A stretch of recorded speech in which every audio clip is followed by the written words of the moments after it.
Radio CCI Paris-Île-de-France, la voix des entreprises. Bonjour à toutes et à tous, nous sommes en direct du groupe CCI Paris-Île-de-France pour la deuxième journée du Salon des entrepreneurs. Je suis avec Samuel Métias, fondateur de Commit et de la Happytech. Bonjour. Bonjour. Alors Samuel, est-ce que tu peux me parler un peu de Commit et comment est venue ensuite la création de Happytech ? Alors en fait, on a d'abord créé Commit, donc on a créé Commit en janvier 2017, mais d'une idée qui est arrivée fin de l'année 2016, novembre-décembre 2016, où vraiment à un moment, moi à ce moment-là, j'ai deux casquettes, je travaille chez Microsoft et je suis élu à la mairie de Colombes, et je vois un constat de différence clé entre des agents qui se sont engagés pour l'intérêt général le plus souvent et qui sont un peu fanés, tristes ou peu enthousiastes, et une entreprise américaine avec de l'enthousiasme.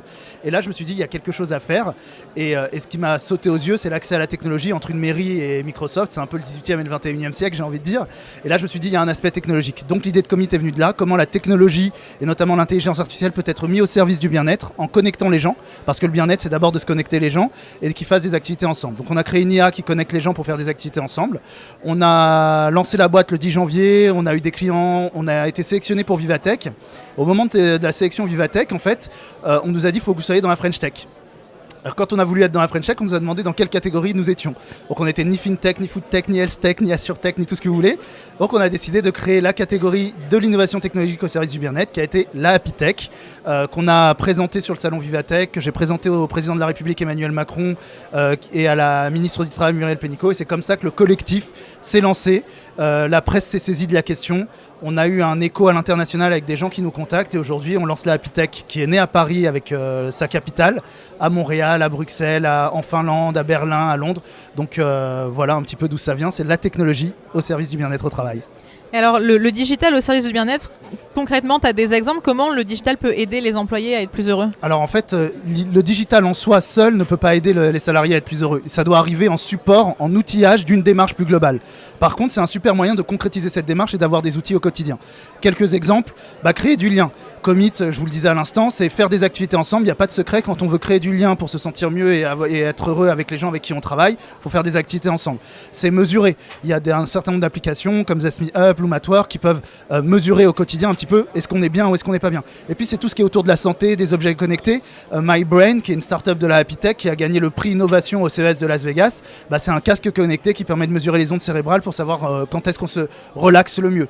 Donc on a plein de solutions labellisées Happytech aujourd'hui qui amènent chacune à sa façon vont supporter le bien-être ou en tout cas l'amélioration du bien-être pour les salariés. Et toutes ces solutions, j'imagine qu'elles doivent être intrinsèquement liées à la politique des ressources humaines de l'entreprise. C'est absolument clé. Vous savez, le leitmotiv de la Happytech, c'est pas seulement digitaliser le bien-être, c'est humaniser le digital. Donc c'est souvent et c'est indispensable que ce soit lié effectivement aux politiques de ressources humaines des entreprises.